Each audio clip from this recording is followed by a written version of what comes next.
Malapit nang matapos ang panahon ng pag-akyat na talaga namang maikli. Nabalitaan din namin na may namatay na lalaki mula Arizona habang inaakyat ang Everest ngayong season. May 21, 2026. Sa death zone ng Everest, isang 53 anyos na lalaki ang tumingin sa rilo niya. Alas 5:30 ng hapon, 3.5 oras na nakalipas mula nang dapat ay bumaba na siya para sa kaligtasan. Ang gabay mula sa Pioneer Adventures ay nagbabala at nakiusap sa kanya na kung ipipilit niyang abutin ang tuktok na yon, baka mawala ang lahat sa kanya. At alam niya ito.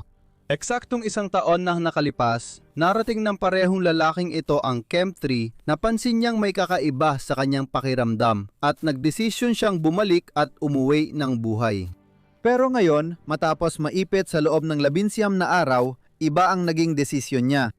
Isang desisyong magdudulot ng bangungot at hahantong sa kanyang guiding company sa isang realidad na ayaw maranasan ng ibang expedition company.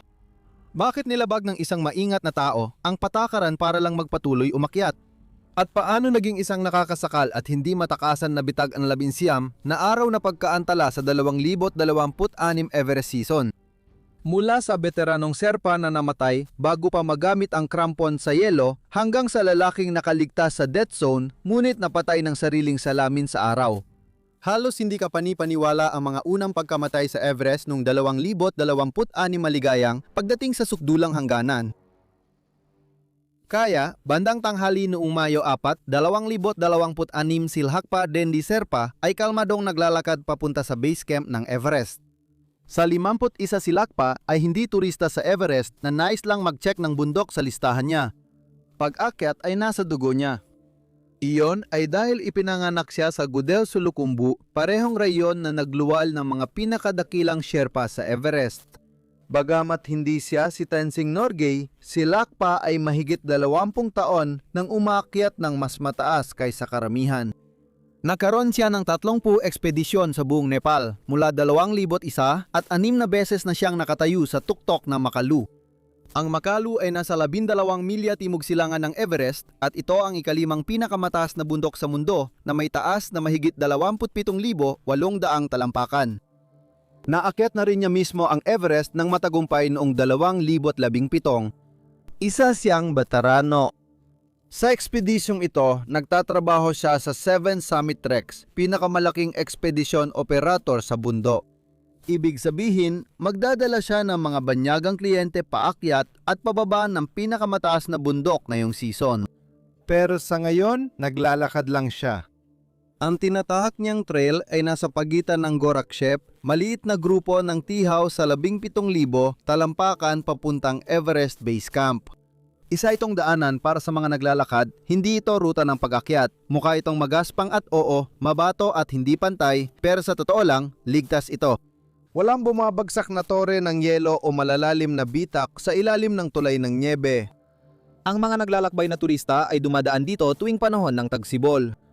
Ang tinutukoy ko ay yung mga walang karanasan sa pag-akyat at ordinaryong hiking boots lang ang suot. Ito rin ang daang dinaanan ko noong Marso 2024 kahit hindi ako profesional na umaakyat. Para kay Lakpa na isang bihasang Sherpa, ang lakat na ito ay parang simpleng paglabas ng bahay para kunin ang sulat.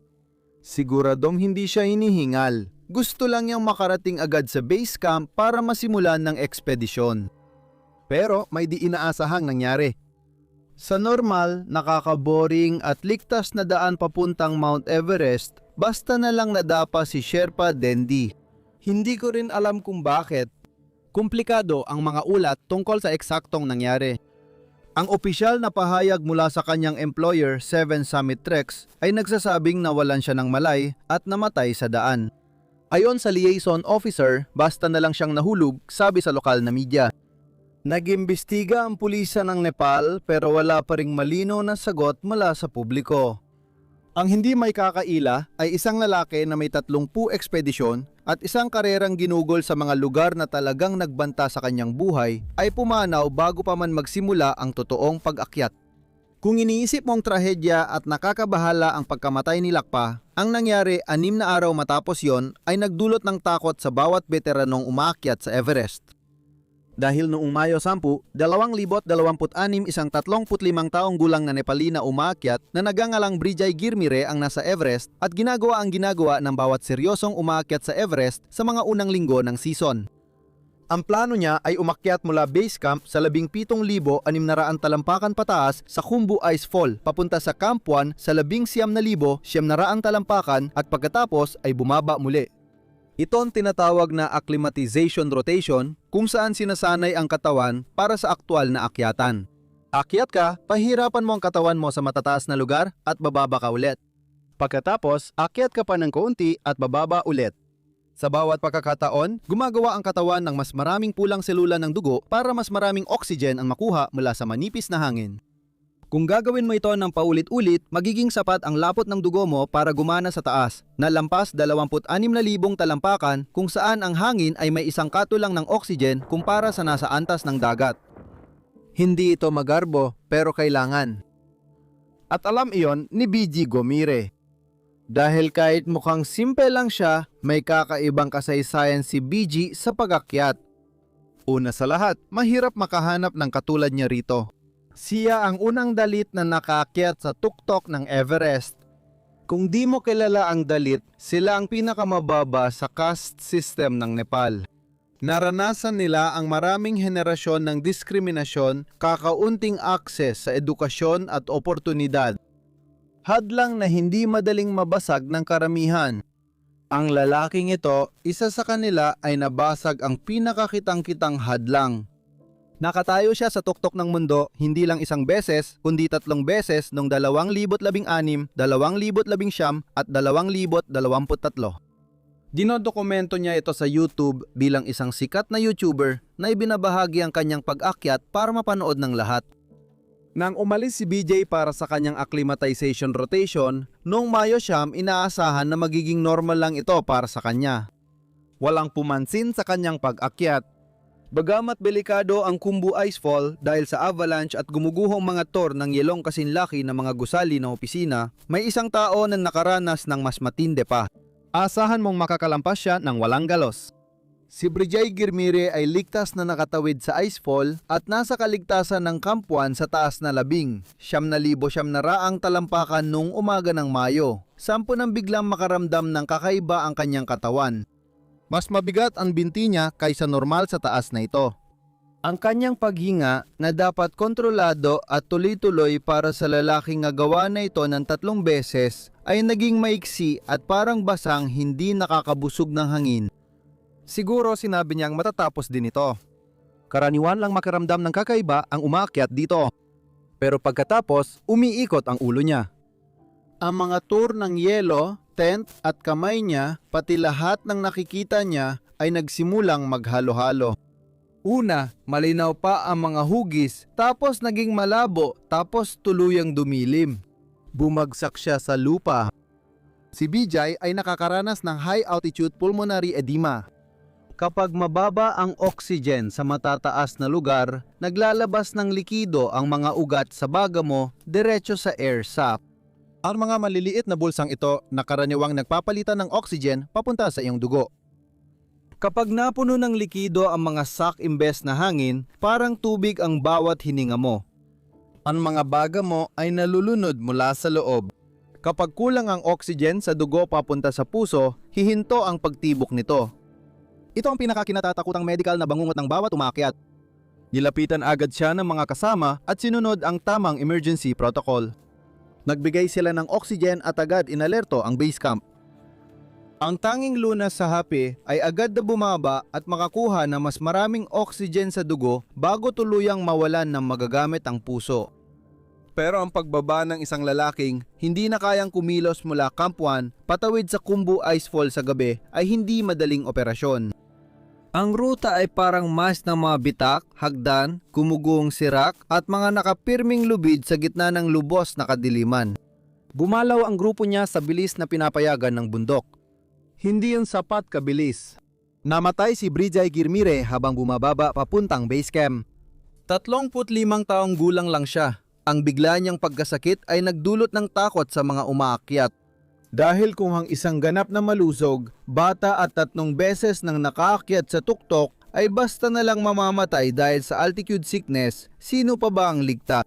Sa ngayon, 2 lalaki na ang namatay at wala ni isa sa kanila ang nakaabot man lang sa itaas na bahagi ng bundok. Ang bagay na walang nagsasabi ng malakas sa base camp pero iniisip ng lahat ay nalalo pang lalala ang season na ito. Dahil ang pagkamatay ni Lakpa at BG ay hindi basta nangyari ng walang dahilan. Nangyari ito sa loob ng isang pressure cooker na unti-unting naiipon mula pa noong Marso. Ito ang Everest Base Camp noong Abril 2026. Ang dami ng tao, hindi na nakakagulat pero nakakabahala pa rin. Naglabas ang pamahalaan ng Nepal ng 472 na permit para sa pag-akyat ng Everest ngayong spring season ng 2026. Bawat isa ay nakakahalaga ng $15,000. Iyan ang pinakamataas na bilang ng permit sa kasaysayan ng Everest at mahigit $7 milyong na permit fees pa lang na hindi na nakakagulat. Nakaproblema sa pera ang Nepal kamakailan at Everest ang pinakamahalagang likas na yaman nila.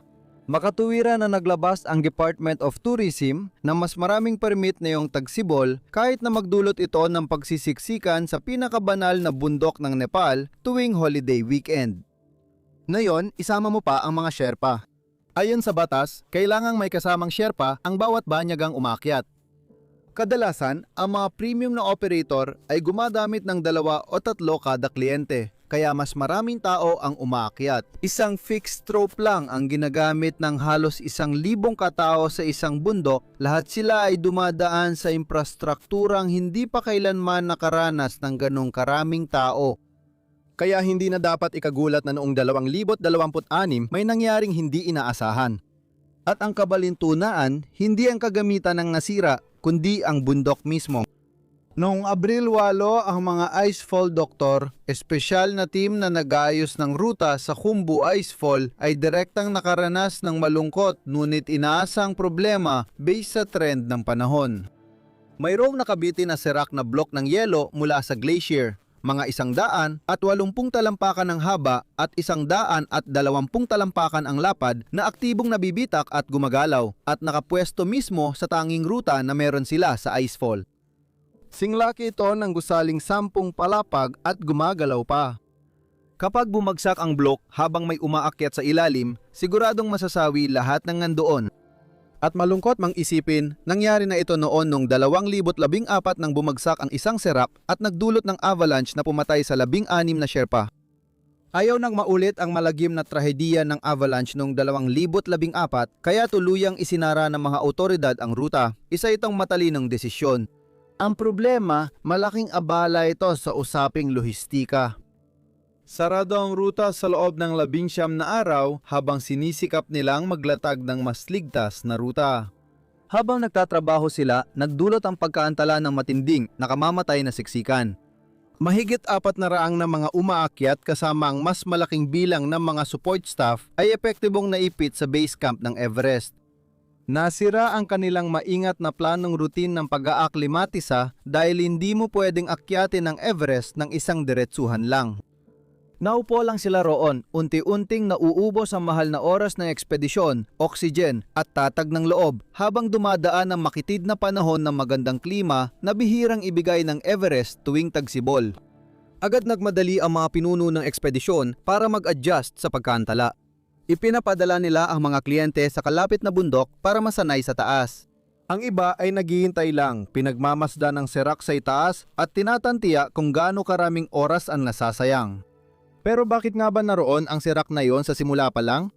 Iyan ang tanong na talagang nakakatakot noong season sa antas na lampas pa sa 2026. Sa madaling salita, natutunaw ang Everest. Literal na natutunaw. Ayon sa isang kinatawan ng gobyerno sa base camp, pagdating ng 3 linggo ng Mayo, may mga ilog na dumadaloy sa Camp 2 sa taas na 21,000 talampakan. Hindi talaga ito nangyari nung nakaraang henerasyon. Ang ibig sabihin niyan sa estruktura ay unti-unti nang nawawala ang matinding lamig na dati ay nagdudugtong sa Khumbu Glacier mula Abril hanggang Mayo. Mas mabilis at maagang lumalambot ngayon ang yelo at serat na dati ay matigas sa buong season ng pag-akyat. Ang mga bitak na dati ay madaling hulaan ay ngayon ay lumalawak na. Taon-taon, nagiging di na mapagkatiwalaan ang estruktura ng mababang bahagi ng bundok. At wala pang may solusyon dyan dahil ang solusyon ay nangangailangan ng pag-aayos ng klima. Hindi talaga naging matatag ang serap. At dito, nagiging lubang nakakabahala ang lohika ng makabagong Everest. Sa loob ng 19 na araw, sinabi ng otoridad na ang pagtayo sa ilalim ng nabibiyak na yelo ay parang pagpapakamatay. Pero dahil nasa bingit ng tuluyang pagkalugi ang buong season, isang pinagsamang grupo ng mga icefall doktor at mga komersyal na gabay ang gumawa ng mismong bagay na pinagbabawal nilang gawin ng lahat. Bumalik sila sa ilalim ng natitirang nabibiyak na yelo at pinilit nilang magbukas ng ruta patawid. Pareho pa rin ang panganib pero mas mataas na ang desperasyon. Idineklara ng mga icefall doktor na madaanan ang napakapanganib na rutang palihis na ito noong Abril 28. Bumukas ang mga tarangkahan at 1,000 tao, balisa at nahuhuli na sa schedule ang sabay-sabay na nagsimulang gumalaw. Kaya meron tang bundok na mas hindi matatag kaysa dati tuwing climbing season. Mayroon kang pinakamalaking grupo ng mga umaakyat na nagtipon-tipon sa mga dalisdis nito at may 19 na araw na lockdown na nagresulta sa pagsisiksikan ng bawat acclimatization rotation, bawat pagdadala ng karga at bawat pagsubok na marating ang tuktok sa isang napakaikling palugit. At sa gitna ng lahat ng kaguluhang yon, ang 20 taong gulang na ito na may pinakatanyag na pangalan sa kasaysayan ng mga Sherpa ay naghahanda upang ipagpatuloy ang pamana ng kanyang lolo. Ang pangalan niya ay Pura Tenzing Norgay. Siya ay mula sa Tang, isang maliit na baryo sa Khumbu na matatagpuan sa kanluran ng Namche Bazaar sa Nepal. Hindi ito kilalang lugar ayon sa karamihan ng pamantayan. Sa mundo ng pag-akyat sa matataas na bundok, ang Tang ay nakapagluwal ng mas maraming maalamat na umaakyat ng bundok bawat parisukat na milya kaysa sa halos kahit saan.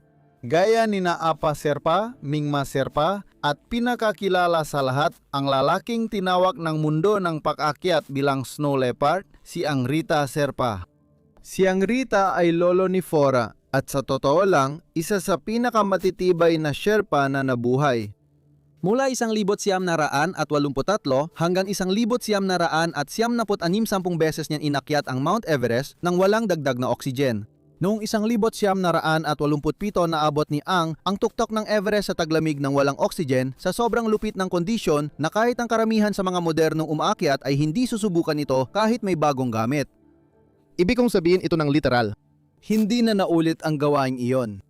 Kinumpirma ng Guinness World Record ang kanyang pag-akyat sa Everest bilang pinakamataas na altitude na naabot ng walang deboteng oxygen sa taglamig.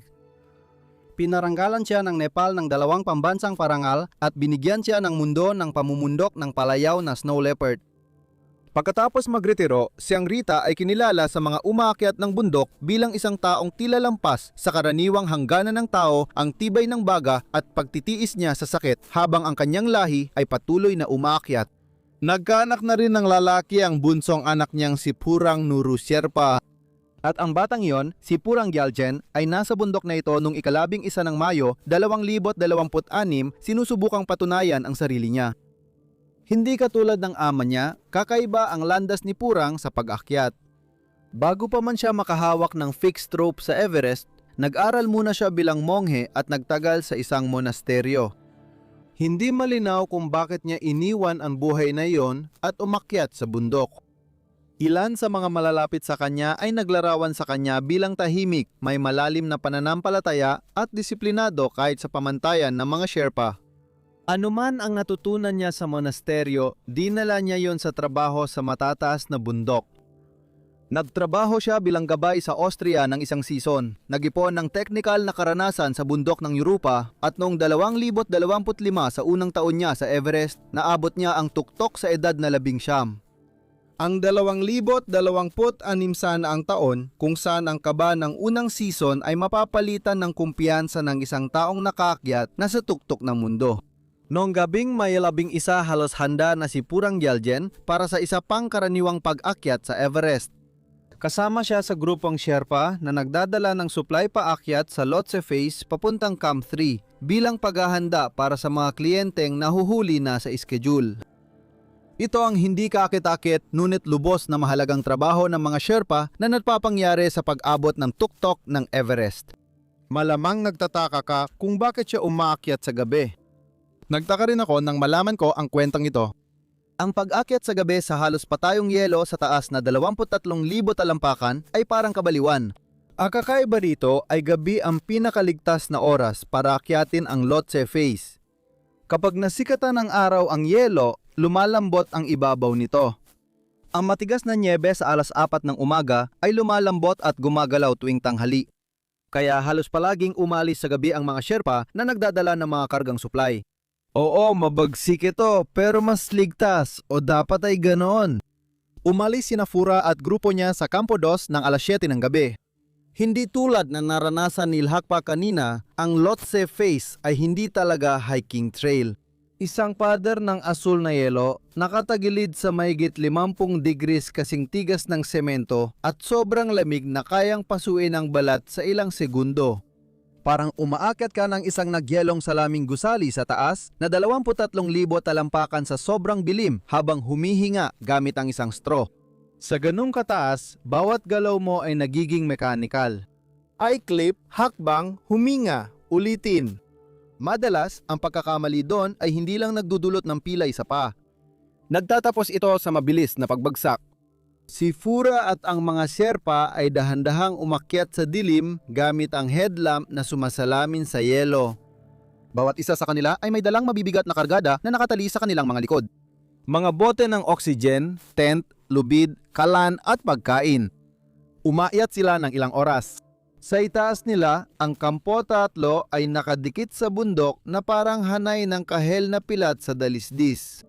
Sa ibaba nila, ang Khumbu Glacier ay naglaho sa kadiliman, bandang alas 11 ng gabi. Naabot ni Furu ang isa sa mga anchor point sa fixed rope sa mukha ng Lhotse.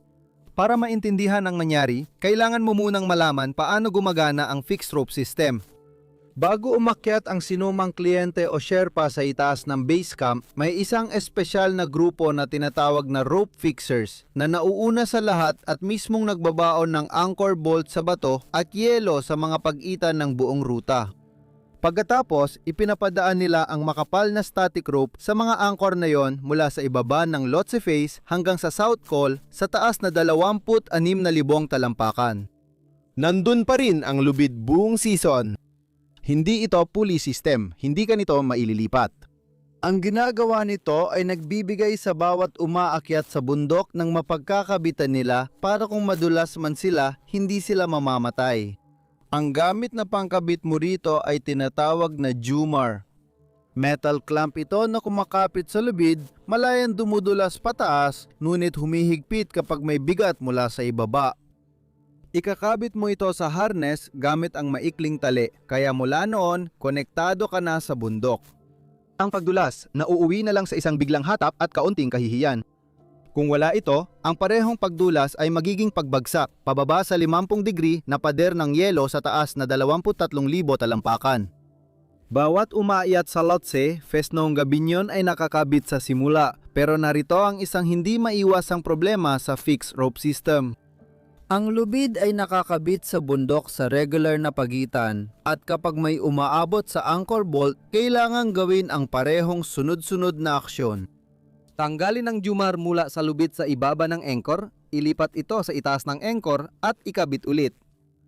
Ang proseso ay tatagal lang ng 3 segundo, 4 kung makapal ang gloves mo at mabagal ka dahil sa lamig. Paulit-ulit itong ginagawa ng mga umaakyat ng 12-12 ng beses sa isang akyat at daan-daang beses sa buong ekspedisyon.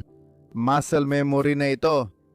Pero sa loob ng 3 o 4 na segundo sa pagitan ng pag-angklip mo sa ilalim ng anchor at pag-clip mo ulit sa taas nito, wala kang nakakabit na kahit ano.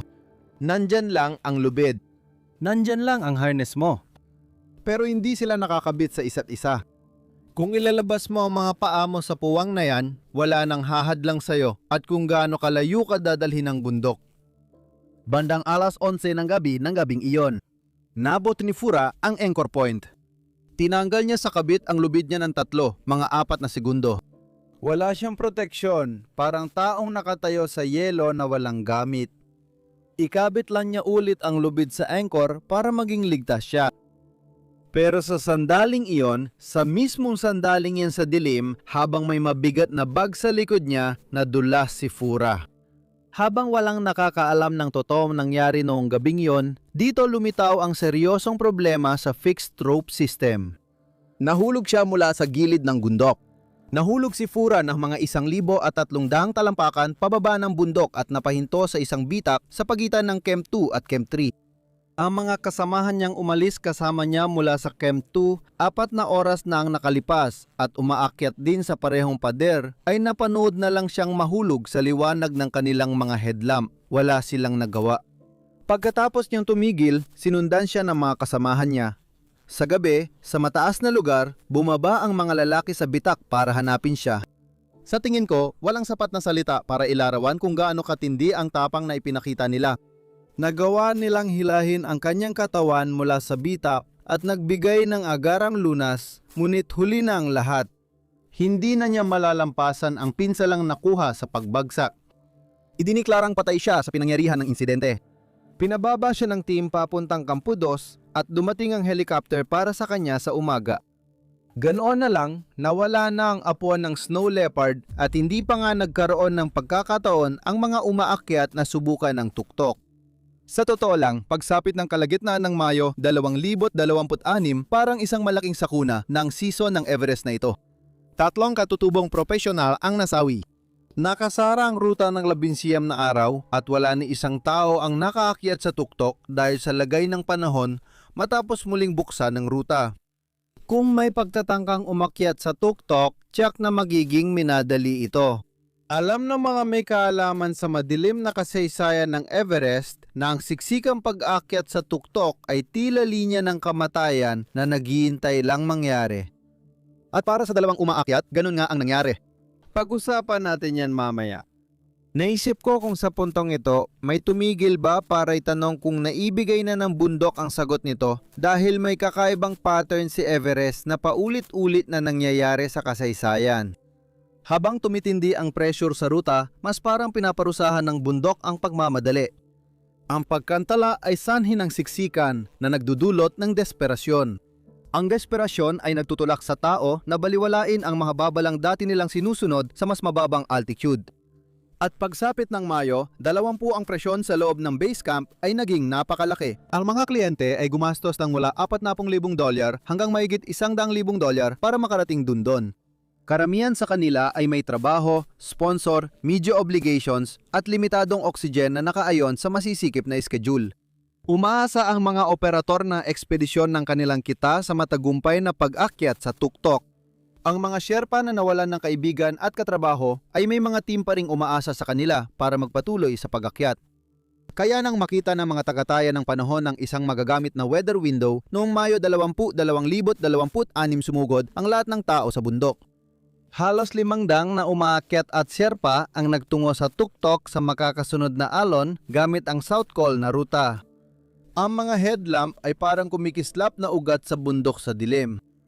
Ang Kampo 4 ay puno ng mga pagod na umaakyat na nag-hydrate, nagtutunaw ng yelo at nagtitipid ng oxygen bago ang gabing pag-akyat sa tuktok. Hindi mas nagiging ligtas ang Everest dahil sa padalos-dalos na tao.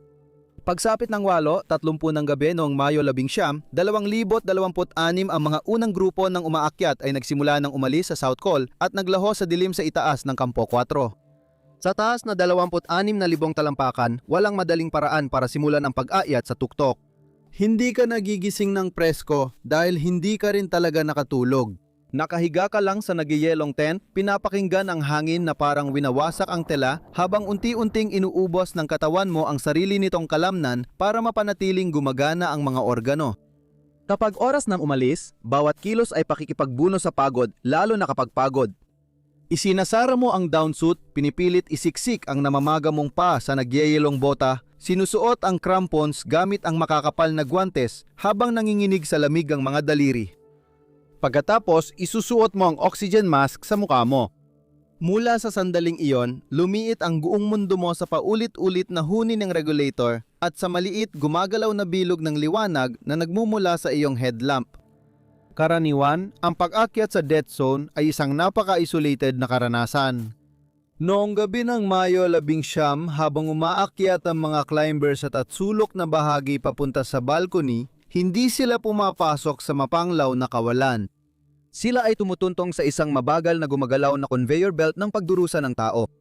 Dahil ang temperatura dito ay nasa paligid ng -40 degrees, ikaw ay nakakabit lang sa isang nylon na lubid. At kapag tumingin ka paakyat ng bundok, hindi lang yelo ang makikita mo, kundi isang tuloy-tuloy at kumikislap na linya ng daan-daang headlamp na umaabot sa dilim. Isang kamangha-manghang larawan ito para sa litrato, pero isa itong bangungot sa totoong buhay dahil bawat isa sa mga ilaw na yon ay isang tao na gumagalaw lang ng sobrang bagal at hindi mo sila pwedeng lampasan. Nang sumikat na ang araw noong Mayo 20, nakita na ang totoong nakakatakot na laki ng traffic sa bundok. Para sa akin, naipapakita ng larong ito kung gaano ito kalala. Ang mga umaakyat ay dahan-dahang naglalakad, bawat hakbang ay mahirap papunta sa timog na tuktok sa taas na 28,700 talampakan. Pagkatapos, kailangan pa nilang maghintay ng turn sa Hillary Step bago harapin ang huli nakakatakot at lantad na matalim na gulod patungo sa tuktok. Sa kabila ng napakabagal at mahirap na lakad nung araw na yon, hindi ka panipaniwala na 274 na tao ang nakaabot sa tuktok ng bundok Everest noong Mayo 20, 2026. Lubos nilang nabura ang dating record ng pinakamaraming umakyat sa isang araw na 223 na naitala noong 2019 isang season na kilala na sa sobrang dami ng tao. Kinabukasan, may panibagong 154 na sumunod. Ibig sabihin, mahigit 400 katao ang tumayo sa tuktok ng mundo sa loob lamang ng 48 oras. Kapag nabasa mo ang estadistikang yan sa headline, parang malaking tagumpay ito sa logistic para sa mga operator. Pero ang pag-abot sa tuktok ng Everest ay kalahati pa lang ng trabaho. Sa totoo lang, ito ang madaling bahagi dahil habang kumukuha na ng mga litrato sa tuktok ang mga climber at nag-aalis ng mask para sa nakangiting selfie, nagsisimula ng maningil ang pisikal na epekto ng matinding siksikang yon.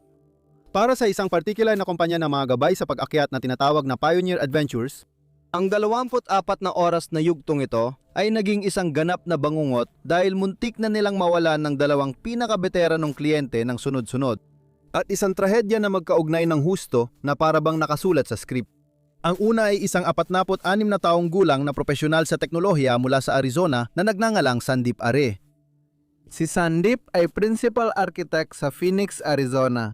Tubong Andhra Pradesh, India, siya ay isang lalaking ginugol ang kanyang buhay sa paghawak ng mga komplikadong enterprise data, sistema at lohika.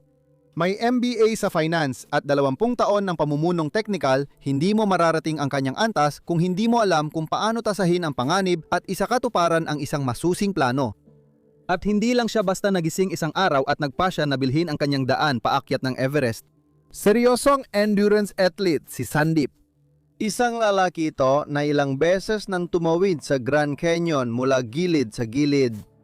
Naakyat niya ang bundok Kilimanjaro noong 2024. Inakyat niya ang Aconcagua, ang pinakamataas na bundok sa South America, ilang buwan lang ang nakalipas noong unang bahagi ng 2026.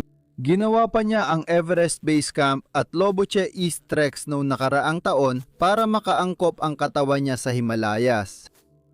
Tinawag ng Pioneer Adventures ang team na sinalihan niya na isa siya sa pinakamalalakas na climber nila.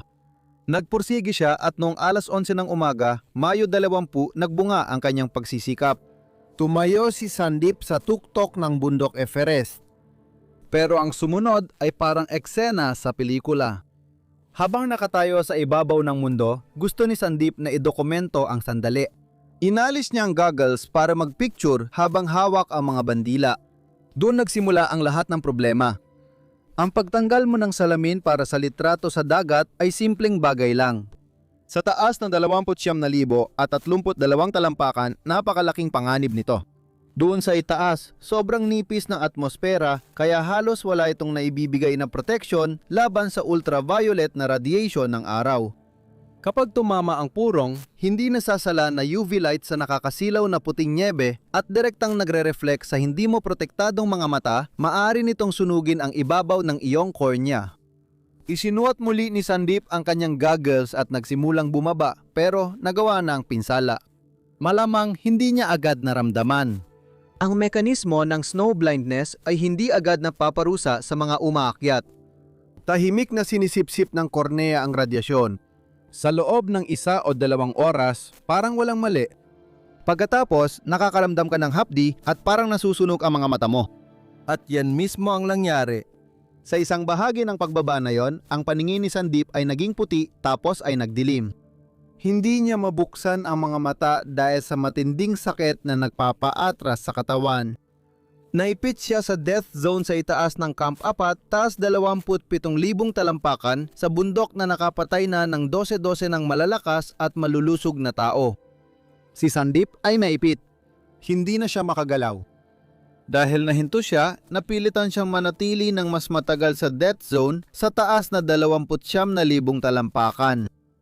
Ang matagal na pagkakalantad na pinalala pa ng matinding traffic na naranasan niya habang paakyat ay nagdulot ng high altitude cerebral edema o HAZE. Nagsimula mag-ipon ng likido sa kanyang otak na naging sanhi ng pamamaga nito laban sa kanyang bunggo. Mamamatay na siya sa taas at di niya mailigtas ang sarili. Nang mabalitaan ng kumpanyang nag-organisa ng kanyang akyat na naipit siya, agad silang naglunsad ng agarang pagsagip. Nagpadala sila ng 5 bihasang Sherpa na gabay na sumulong paitaas sa kabila ng mga bumababang tao at nagawang abutan siya malapit sa timog na tuktok. Ang sumunod ay isa sa pinakamasakit at mahirap na extraction operation ng season. Ang paggabay sa isang ganap na bulag na lalaki pababa sa pinaka-technical at delikadong bahagi ng bundok ay napakahirap at mapanganib na gawaing nangangailangan ng malaking lakas. Tuwing ibinababa ng 5 Sherpa si Sandeep sa batong hakbang, nauubos ang kanilang limitadong oxygen supply. Isinusugal nila ang buhay nila sa parehong oras at masikip na lugar na naging sanhi ng kapahamakan ng kanilang kliyente. Sa loob ng 48 na mahapding oras, tumanggi ang mga Sherpa na iwan siya. Pisikal siyang binuhat pababa mula death zone magdamag hanggang makarating sila sa mas ligtas na Camp 2. May tuwang baka sa kanilang muka, pinawagan nila ang outfit team at sinabi na nakarating na sila. Nailigtas nila ang isang gulag at naghihingalong lalaki mula sa death zone. Isa itang milagrosong pagligtas o iyon ang kanilang akala. Kahit na nakaligtas siya sa pagligtas, ang pisyulohikal na pinsala dulot ng matagal na pagkakalantad ay sadyang napakalala. Pumanaw siya noong Mayo 22 sa Kampo 2. Habang si Sandeep ay naghihingalo sa Kampo 2, may isa pang lalaking naipit sa tuktok ng bundok. Isa lang sina Sandeep at ang lalaking ito parehong profesional sa teknolohiya mula India. Pareho silang iisa ang base camp nila, kumain din sila sa parehong kainan na tent. Nag-acclimatize sila sa parehong schedule at naipit din sila sa parehong napakalaking traffic.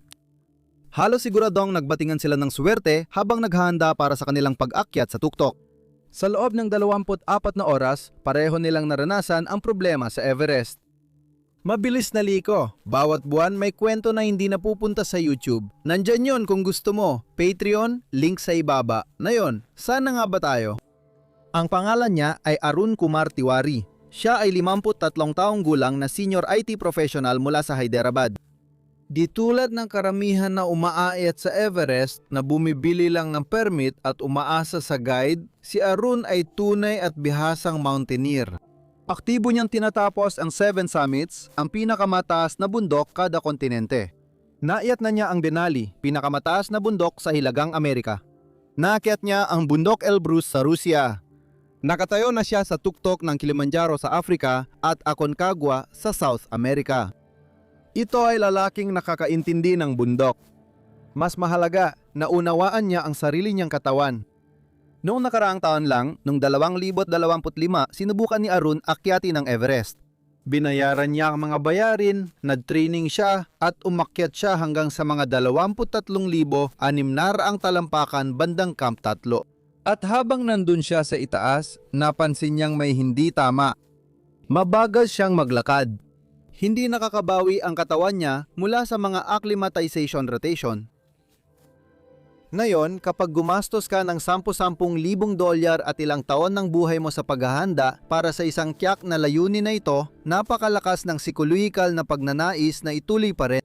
Tinatawag itong summit fever at taon-taon ay may mga namamatay dahil dito. Walang summit fever si Arun. Tiningnan niya ang bilis niya, Tiningnan niya ang bundok at ginawa niya ang napakahirap pero napakatalinong desisyon na bumalik. Alam niya na kung papasok siya sa death zone nang hindi perpekto ang kondisyon, mataas ang tsansa niyang magka-snow blindness, frostbite at mamatay. Nirespeto niya ang bundok at ang kanyang mga limitasyon. Kaya umuwi siyang buhay. Pero nang bumalik si Arun sa Everest nitong tagsibol ng 2026, sinalubong niya ang isang bundok na lubos nang nagbago. Hinarap niya ang 19 na araw na pagkaantala dahil sa nakabiting sirak. Ilang linggo siyang naghintay sa base camp, minamasdan ang paliit na weather window. Tandaan, si Arun ay 53. Baka ito na ang huling pagkakataon niyang marating ang tuktok. Na yon na o hindi na kailanman.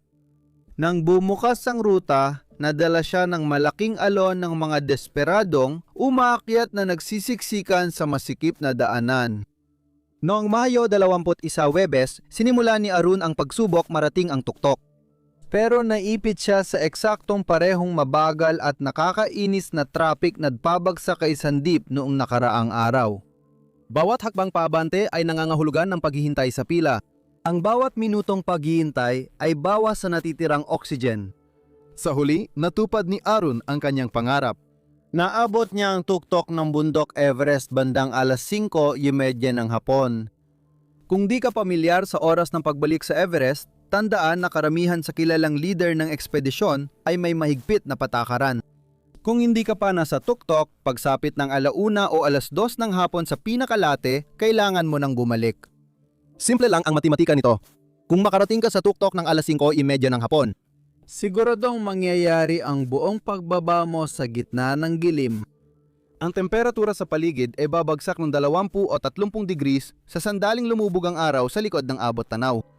Kaya maglalakbay ka sa pinakamapanganib at lantad na patayong bahagi ng mundo habang ang katawan mo ay lubos na pagod at walang-wala na. Iyan ay parusa. Baka iniisip mo, kung mahigpit ang turnaround time, bakit hindi na lang pinabalik ng Sherpa guide niya? Sa totoo lang, malamang ay ginawa na nila yon. Sherpa ay mga gabay, hindi pulis sa bundok. Kapag ang kliyente na nagbayad ng $10,000 ay natakaroon ng summit fever at ayaw bumalik, hindi sila maaaring sunggaban ng gabay at kalad ka rin pababa. Ano man ang nagtulak kay Arun, nakaraniwang maingat para suwayin ang mga gabay, balewalain ang oras ng balik at magpatuloy umakyat hanggang hapon, naging kapalit yon ng lahat sa kanya. Paglubog ng araw at pagbaba ng temperatura, nagsimulang bumaba si Arun kasama ang bihasang Sherpa mula sa Pioneer Adventures.